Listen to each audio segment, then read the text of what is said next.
that's also part of the partnership. Like your partner doesn't get to know who you are in E&M if you don't show up in all of the spaces, including the hard ones, and say, no, this is actually who I am.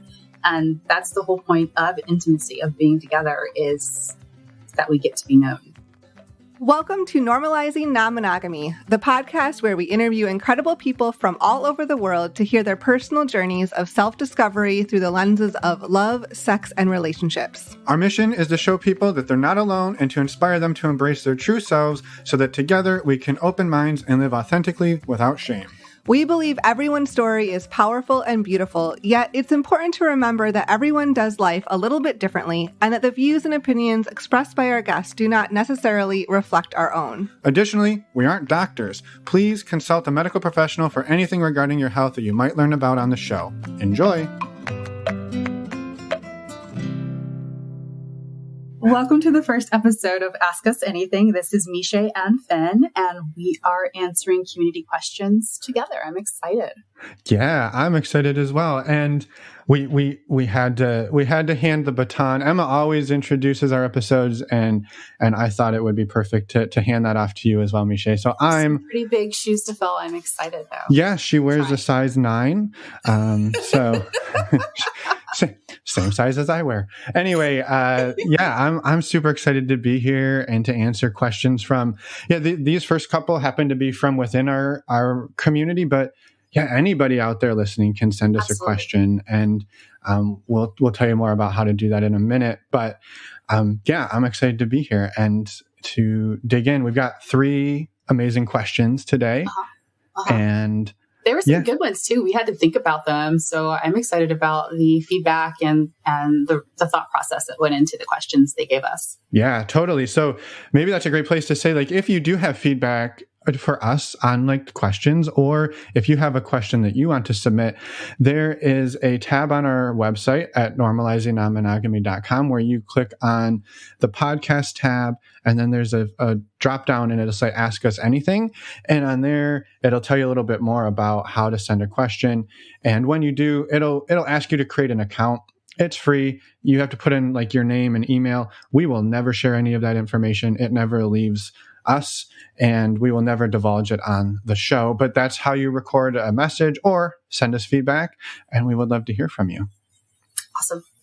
First up, maybe a little bit of background on who Meshai is and a little bit more about who I am and what makes us at least somewhat qualified to talk about the stuff we're about to talk about today. Just a little bit. Just a little bit. Go for it, Meshai.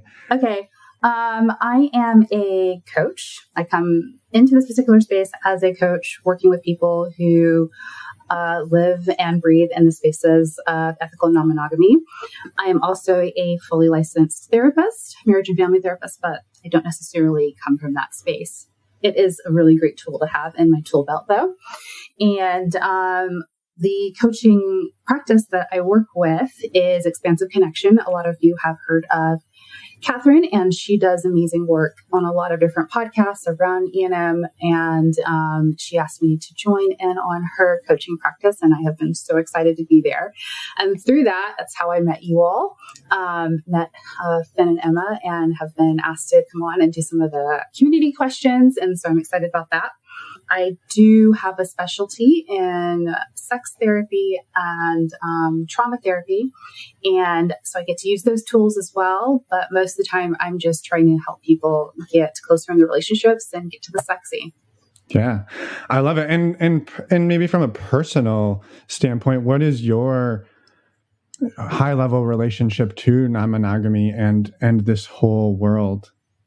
Yeah, so I think I've always been a little E&M just in my thought process around relationship structure. I did a lot of delving into that from a women-centric perspective in college, and just kind of have kept that and continue to grow in my own thought process and research around it.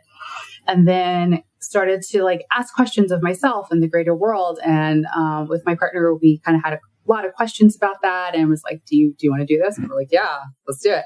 So we kind of ventured into that space around 2019 and kind of kept going.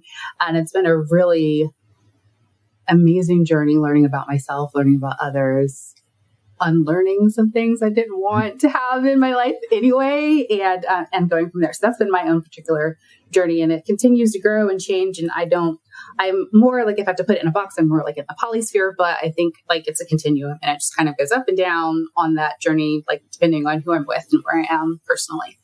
Yeah, I love that. I love it. Well, thank you. And I'm excited to do this with you. Yeah. And again, people probably know a bit more about me, but just the high level for anybody who's landing here for the first time. Yeah, Emma and I opened our partnership up when we were about a year or so into it. We were like 19 and 20 at that point. And we kind of dabbled in it. We were in college, being college kids, but then we graduated, got a little bit more into it around 2010, 2011. So for the last, let's call it 10 to 13 years, we've been exploring some version of non-monogamy. For a long time, that looked like more of the traditional swinging. We were always trying to find like this like mythical friends with benefits that everybody talks about, or people that we could just be ourselves, go camping and do fun life stuff with. But you know what, if the conversation got sexy, or we wanted to share something a little more intimate about ourselves, that wasn't taboo. And so we've been looking for that for a very long time, and had a lot of experiences. And then over the last few years, we found ourselves a bit more into the polyamory side of things. We've been exploring a polyamorous quad and all of the things that brings into our life that we had to then unpack, even with being open for 15 years, unpacking codependencies and personal childhood traumas and traumas that we've inflicted upon each other. And so we've been doing all of the work. And myself, I've spent the last fall into the spring, I did the first half of a sex and relationship coaching program through the Somatica Institute. So I'm about halfway done with that. I've also just started the advanced training for that program that'll be done sometime in the early summer. And so I'm on a path to better learn myself and better able to show up and support and answer, these types of questions. But I do have a ton of experiential knowledge and having talked to like over 500 people about this. So I think we're going to be okay. Yeah, I think you put in the man hours. There we go. Yeah, definitely. Awesome. Well, should we do it? Jump into the first question? Just jump in. I'm excited. Yeah, let's hear some questions. Hey, so I actually have a question around determining or finding, I'm not sure on the right word, but so we'll use determining the difference between a boundary and an opportunity for growth, with a little bit of context, and what prompted the question, even though the question has been meant to be a bit more general. The topic is interaction with a metamor, I guess we'll say in this case. My husband is dating someone and it's moving along, and they've started staying nights together, 2 nights a week. And my husband has asked that we also have one day or event a week where all 3 of us get together in an effort to kind of, get to know each other, connect and whatnot. And I've done that several times, and it's enjoyable. However, the last 2 times, it's been fairly rough for me, and I have ended up crying in the shower, trying to figure out my life the past 2 times. And we've certainly worked through it and everything like that and had good conversation, but I struggle with my limits versus my expectation for growth. So specific example, but general question as best as possible. And thank you guys so much for everything that you do.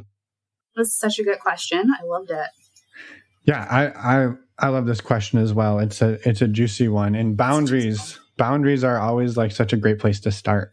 Mm-hmm, mm-hmm, mm-hmm. So just as a reminder, boundaries are the things we do for ourselves. Boundaries are not things we put upon other people. They're for us.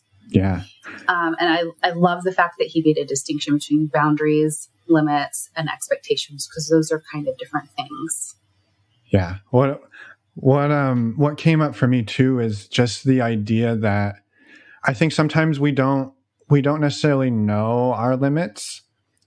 And I think we're often the ones to cross our own boundaries as we seek towards that. And they're such an imperfect science. The boundaries can be such an imperfect sort of science to them that I mean, I'm testing mine all the time. Where can I go? How far can I go? Oh, I went too far. What do I need to do in the future? And so I just to celebrate and honor that process that he sort of explained. So relatable. Yeah. Thank you so much for being brave and like sharing this question with us. Sometimes it's like, oh, I want to have the question. I want to ask it, but maybe I don't think it's big enough, or maybe it's too big or it's too nuanced. So thanks for even like giving us the question. Yeah. Okay. So the first thing I thought about when I heard this was like fear and sadness. Like those were the two emotions that kind of came up to me a little bit when I heard his question. Because it sounds like in the beginning, he was like, oh, maybe I can stretch myself here. And then as he continued to stretch, the feeling was, this is overwhelming. This is too much.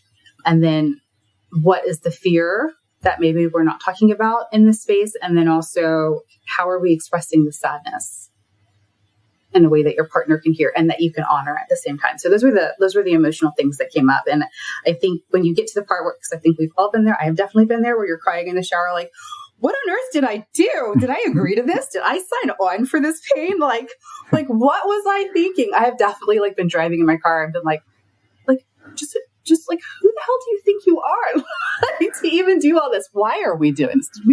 I need an ice cream.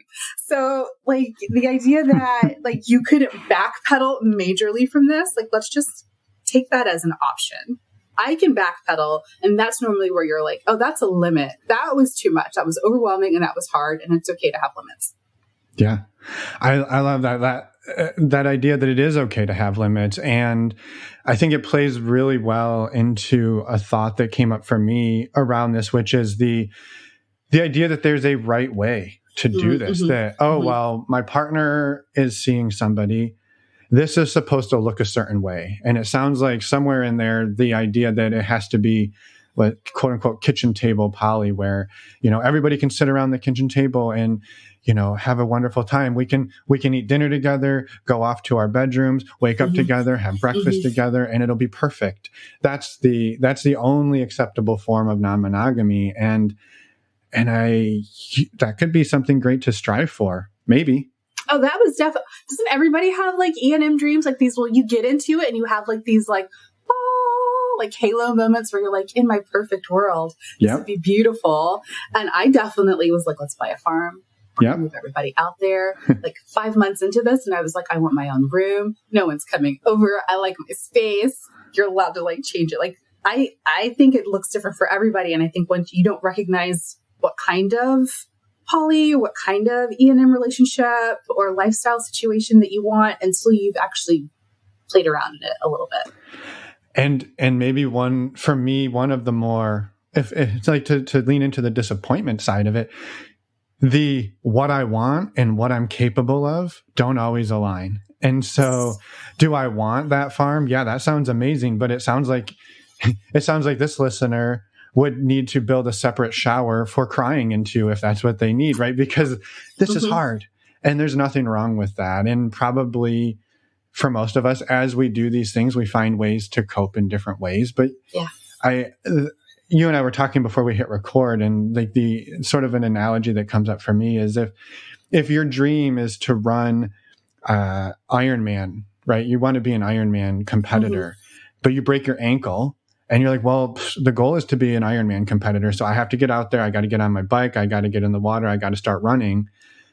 And the whole time your ankle is broken, like you're probably never going to get to run that Ironman because you're just going to keep re-injuring your ankle. And so if you can find ways with your partner or partners to say, okay, I still want the dream, but I need to reassess what I'm capable of right now. Absolutely. And you know what? Maybe in that healing process, you go, I don't ever want to run an Ironman. That was a great thing that I thought would be cool, but maybe I don't. Maybe I'm more of like a sprint triathlon person and I need to do it once every 6 months. So I think being able to adapt and say, yeah, I would still love to have lunch with your partner, but I think I need to do it like once a month, or it needs to just be lunch and not a whole day, or I can build up to it. I don't know, but I know I crossed myself. Yeah. And now I got to reset and figure out where I can start from and how we do that without you feeling like you have to give up who you are. And I think that's also like a hard thing, because sometimes you feel like, man, I've already agreed to this. I feel like a really bad person for like backpedaling and being like,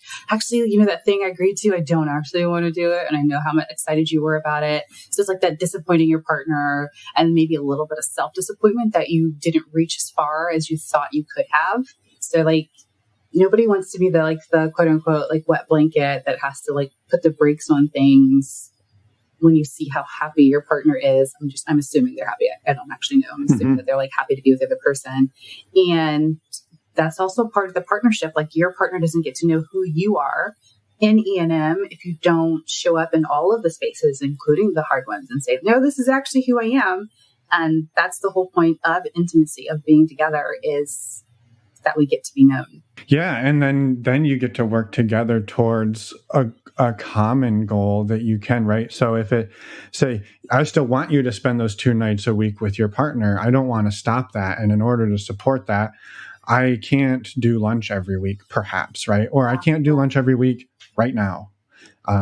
So it's, how do we do that dance of trying something, being okay, coming back out of it, trying something new, be like that. That is a really delicate dance. I love that you said support. I think that's such a great way of like couching it in language. It's not like I don't want to, or I'm pulling away from, or I'm not. It's not that I don't want to be on board. I actually want to support you. I want to show up and be there for you. How do I do that with you, for us, and also honor myself? Yeah, I feel pretty good about that. How are you feeling about the completeness of this answer? I don't know. I think I want to talk a little bit more about expectations. Let's do it. Okay, so when we talk about like our expectations, do we also sometimes think about like our partner's perceived expectations? Like, I'm expecting my partner I want my partner to have this vision of like who I could be in poly, and I'm worried, or E&M, and I'm worried about letting them down. Even like the metamors, like, I don't know about you, but sometimes I get worried that the metamor won't see me the way that I would like to be portrayed. I don't want people to be like, oh, that's that crazy metamor, and they won't let me do this. Or every time we try this new thing, they pull back a little bit instead of recognizing that I'm still trying to find my own footing. So I don't know. Sometimes I have like, I think what it's called is like mind reading. It's like a negative cognitive distortion, like mind reading about the other metamor, that they're going to perceive me in a negative light, kind of. And so sometimes even my push or test of my own boundaries is in service of this expectation or view that they might have of me. And so like, if you're one of those people that's like, I just want everyone to like be happy, and I want to portray this person who would be able to not break down about this, like letting yourself off the hook about that as well. Yeah. Well, and my brain often goes to a place too of, if I set a boundary and now my partner is going to go to their partner and be like, well, I really wanted to, but I can't because of my, so like those are like, I don't know. To me, I think they're fairly common narratives to have the first time you're doing something like this. And so I think what's interesting is there's a double-edged sword, that getting the 3 people together to have those conversations out in the open can dispel a lot of those, but they might also be hard to do. So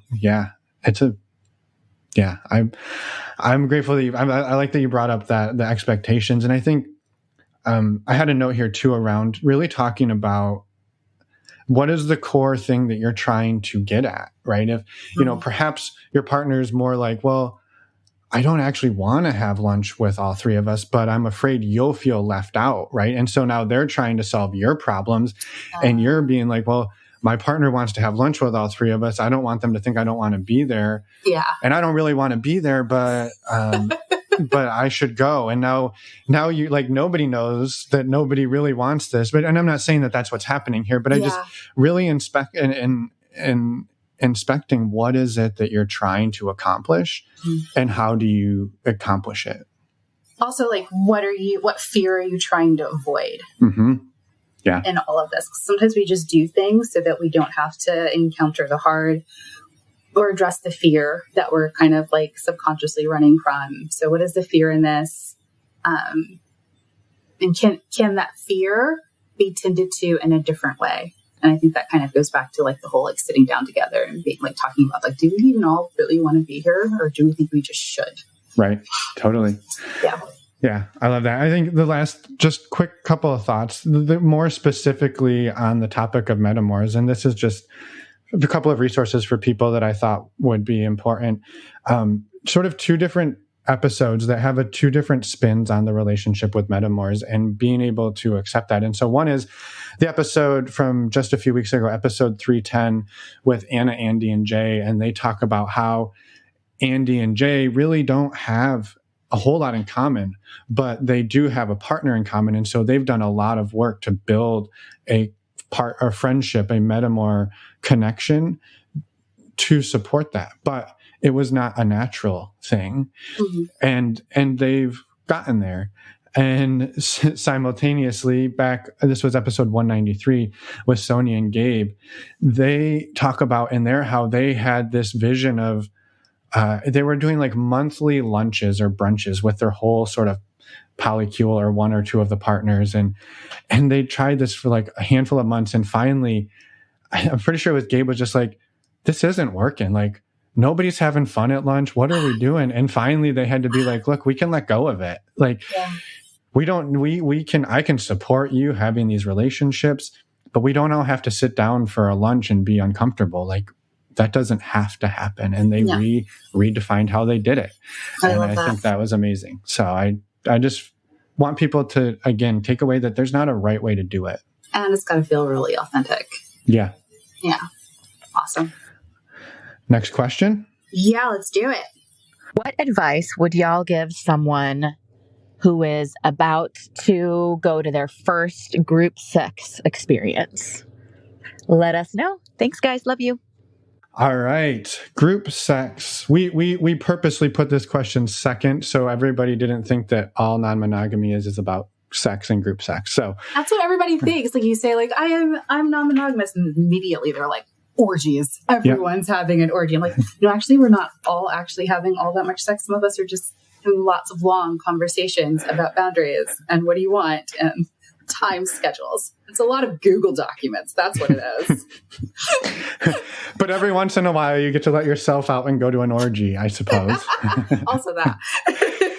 I would be curious, Meshai, do you have experience in going into group sex environments, and maybe have you had your very first, like, oh my God, this is the first time I'm about to do this? So, if you've heard me on other podcasts, I think sometimes I've talked a little bit about like, I've only had one, and I went into a LS nightclub. And I was in there, and I was like, it was my first time. So like, my eyes were huge. Everything was intense. Like, I was overwhelmed. And I was like, yeah, I'm not doing anything group. Like, we're just going to walk around, we'll grab some snacks, and then we're going to leave. Like, that's what we're going to do. Right. And there was this guy that walked by, and he had like the best shoes. Like, they were awesome. They were like loafers that lit up. I was like, what? And so we had this whole conversation, and he introduced me to some people, and we started talking, and he was like, hey, you guys want to play? And I was like, I mean, yeah, you had me at the shoes, kind of. And so we went back to play, and we didn't talk about, like, he made sure we were comfortable, but we didn't talk about what our limits were, what our boundaries were, nothing. Like, we just started playing, and I was like, well, I'm cool. And I looked over at my husband, and I was like, are you cool? And he was like, yeah, I'm cool. And so we started playing, and then like in the middle of it, because I'm such a sensory person, I was like, oh my gosh, this is too sexy. Like, I need to breathe. Like, I can't breathe. It's just too hot. And so like, I'm going to go to the bathroom, and I get out and I go to the bathroom, and I guess they all took that as a cue that I wasn't into it. And so by the time I came back, like, everybody had gone, and I was like, I fumbled that really hard. Cause I wanted to come back to a puppy pile, like, what the heck?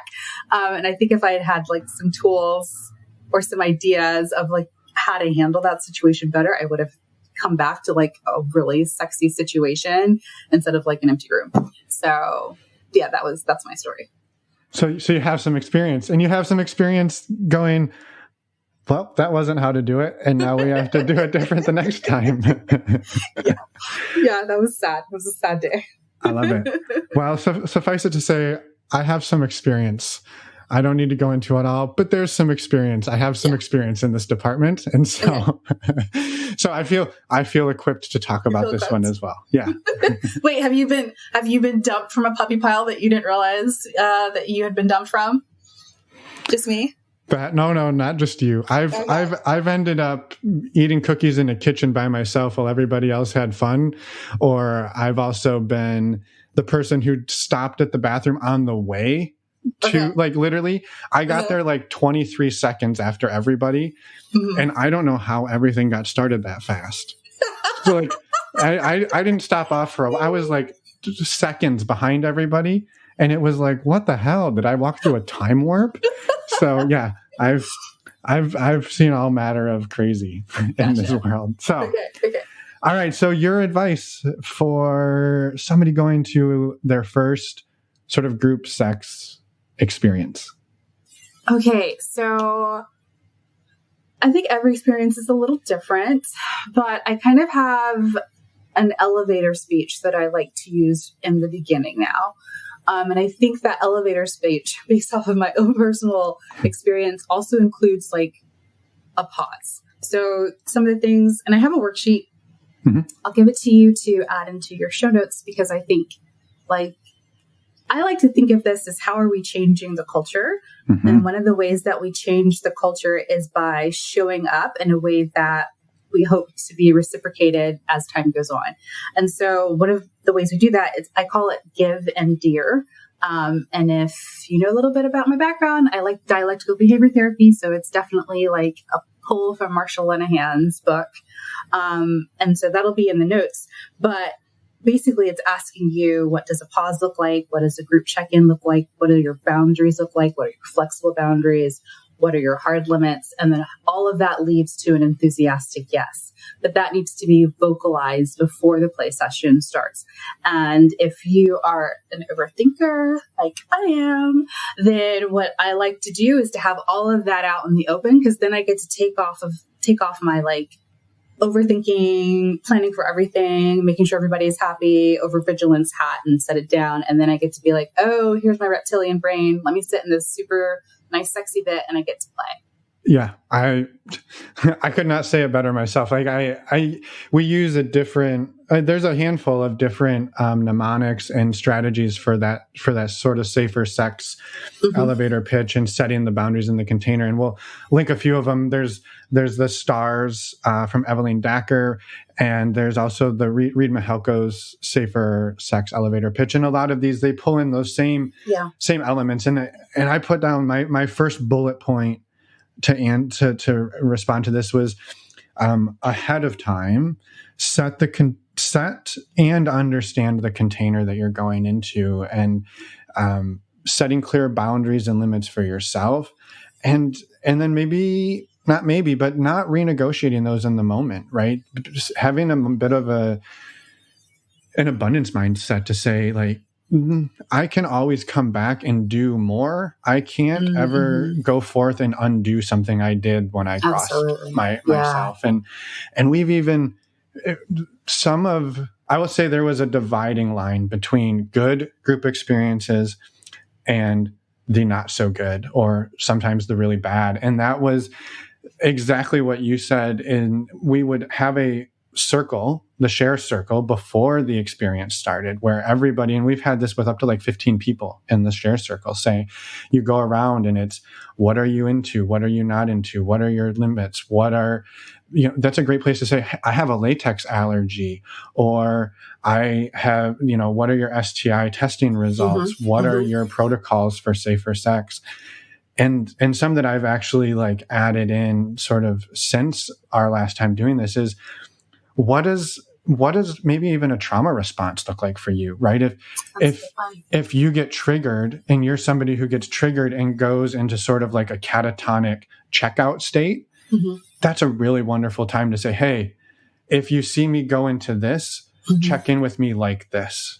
Yeah. Right. And then that gives, like you said, then you can take off the hat of like checking everybody all the time and say, okay, I know how to move in this space with a relatively high degree of confidence and safety that I'm not going to hurt somebody, hurt myself, or be hurt. Yeah. And so that we just expanded a little bit on what you said, but like setting that container is, to me, like the number one thing. And it allows you to have like levels of expectations as well in that container, right? Like you can say, I'm all up for all of the things. And then someone can say, I just want to do lots of touching. That's all I want to do. I don't want to do anything else, but I'm going to do it enthusiastically. Like that's what I'm here for.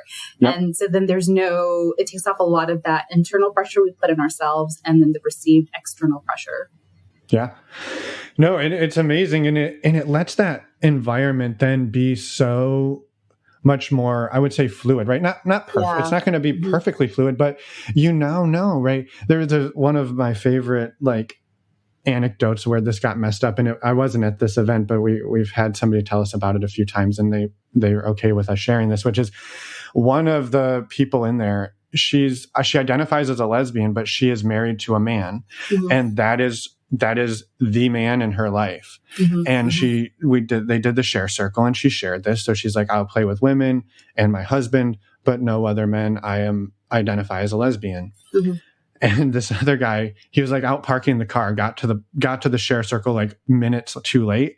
Yeah. And he was like, with respect, kind of showing an interest in her all night. And he's like, and she just kept turning me down and turning me down and turning me down. And finally I was like, I just want to check, like, is there something, like, I don't want to make you feel uncomfortable.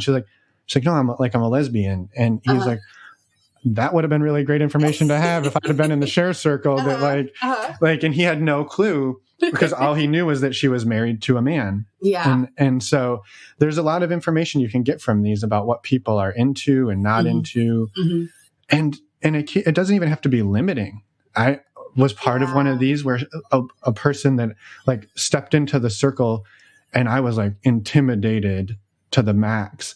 And like one of the first things she said was like, also, I just want everybody to know that like, I want to have sex with everybody in this circle. And like, not that it happened, but that she put it out there. And she was like, that's my level of comfort. And then my brain was like, well, it may not happen for you, Fin, but you could at least talk to this person.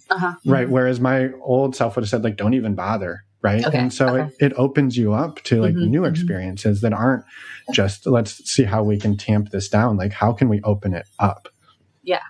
That's such like a nice growth space because then you get to start telling yourself a different narrative about people that you probably would have been like, that's probably going to be a hard pass. I know it's probably something I would say to myself too. Like, we're not even going to go there because it's probably not. But if they're like, I'm open, I'd be like, oh, maybe I can say something different to myself now. Like, this isn't a no.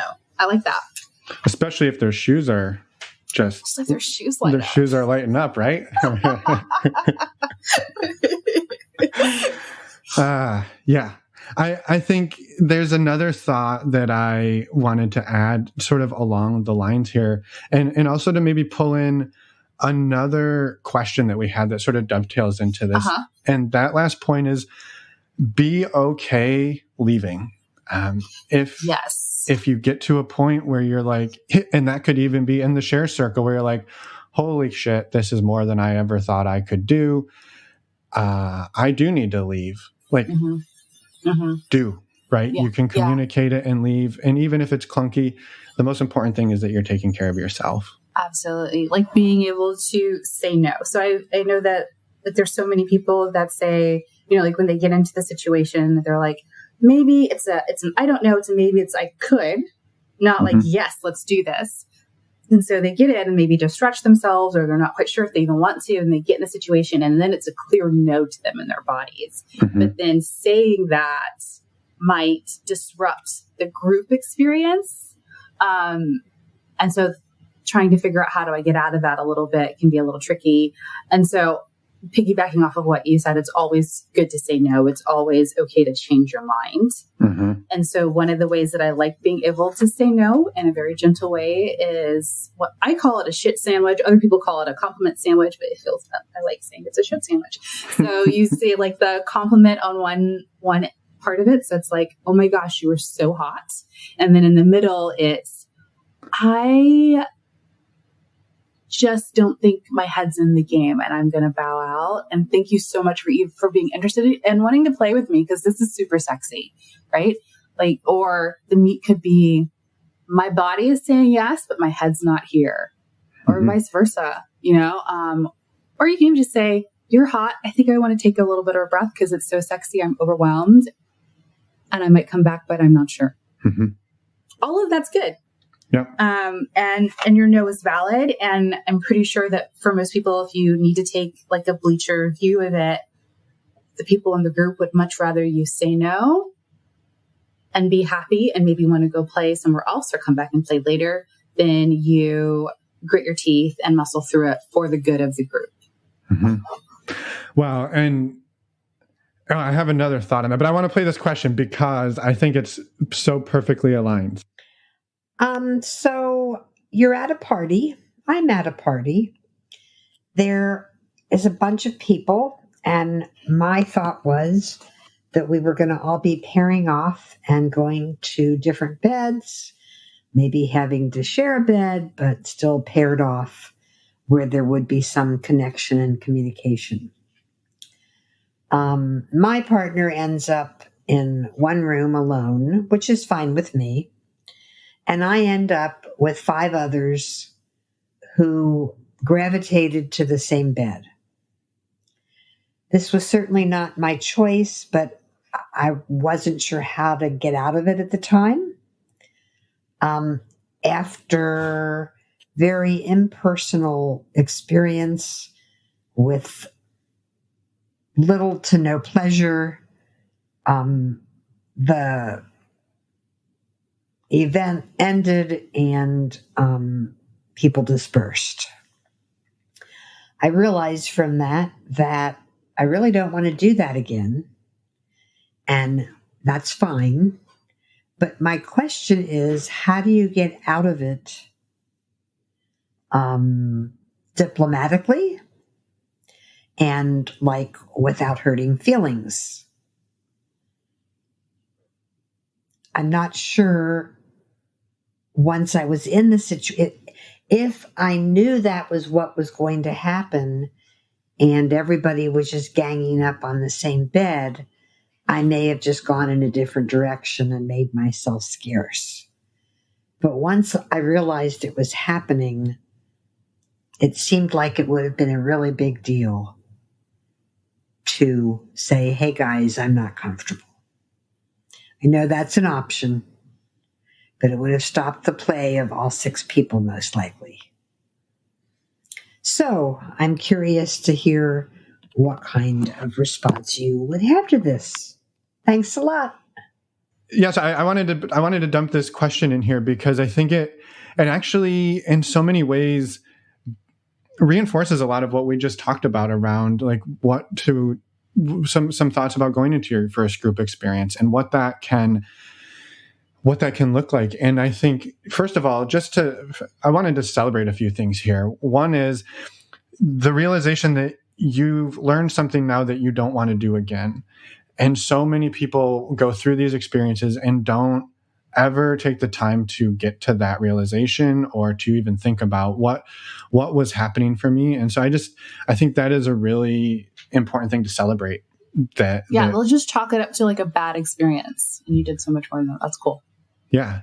And to there was a piece in there saying, and this is again, no shame on this person. Like these are hard situations to navigate, right? And you and I were talking before we hit record, like it's hard if you're going to go out to dinner with 5 friends and they all say they want to go get Mexican and you're like, I really wanted pizza tonight. Yeah. Like that can be a hard conversation. Mm-hmm. And so if it's 5 people who are about to have sex and you're like, oh, I don't know, like that's a really hard place. But you made the comment like, well, if I had known that's what was going to happen, I probably would have made myself scarce and gone somewhere else. And so, yeah, if everybody else was going to go have Mexican and I wanted a pizza, if I'd known ahead of time, I would have just like Netflixed and chilled. Right. Not that you don't want to eat.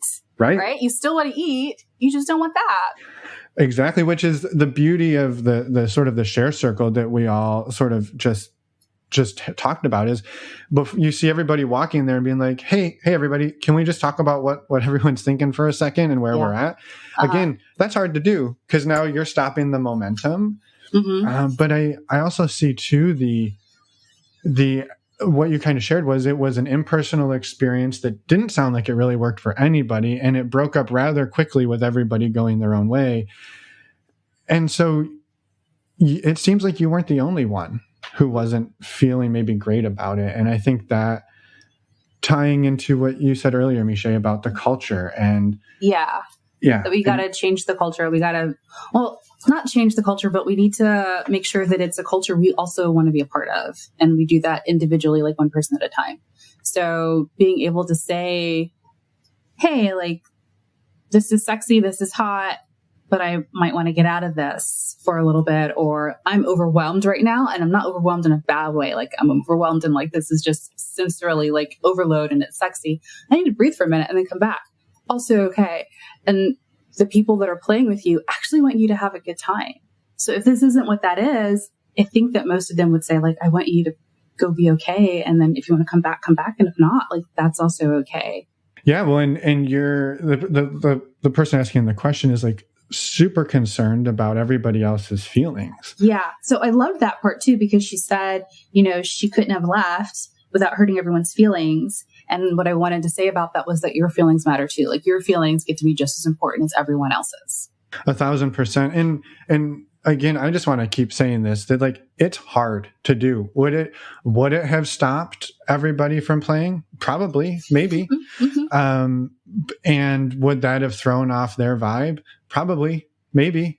And I think there's a part of me that says, good. Yeah. Now they will have, if they're like, well, that was really uncomfortable, then they could go back and think, well, what can we do different to make that not uncomfortable for, well, even if it's initially from a place of why that was uncomfortable for me, that this person interrupted my fun. What do I need to do different? Oh shit, maybe I could have better conversations before we all jump on the bed. Yeah. That's how we change the culture. Or now they know like what a no looks like, right? Yep. If I do a no well, now someone else knows what that's like. And then they might have more confidence next time if they're in a situation they don't want to be in either, to also say no. Yeah. And the permission to, like, a beautifully polished no is a wonderful thing. And if you need to get out of somewhere, simply saying nope, I'm out. That's just as valid and beautiful as a shit sandwich. Just to throw that out there. Just throw the nope, not doing it, and get out. So yeah. But for all of you recovering people pleasers, okay, pot calling the kettle black here. I need a shit sandwich. I've got to form it in my head. It needs to happen. And also sometimes saying no with a gentle hand on the shoulder is like the most bold thing you can do. And that's also okay. Yeah, totally. I think too, just like again, it sucks and it's hard to be the person where it lands on your shoulders to say, I can start to change the culture of this environment by doing it different, and it's hard, and maybe it doesn't change, and then maybe you go, well, that's not my place anymore because I keep finding myself in situations that are uncomfortable and not being respected. Absolutely. So it's really important to be able to know that you can change your mind. You can be in the middle of something and choose no. Especially for a lot of people, they go into a situation, it's like this is a maybe. It's not a full yes. And so being able to hear yourself in the situation, because we're pushing, right? Sometimes we're challenging our boundaries. Sometimes we're trying something new, and you can do all of those things in this space as well. And you're allowed to say, oh, you know what? I changed my mind. I'm not really feeling this, and that's okay. Yeah. And if even better, if you can communicate that up front, like, hey, I want to try this, but I'm nervous and this and this and this. Now that person can look out. Now you're looking out for each other in that space. Oh, that's great.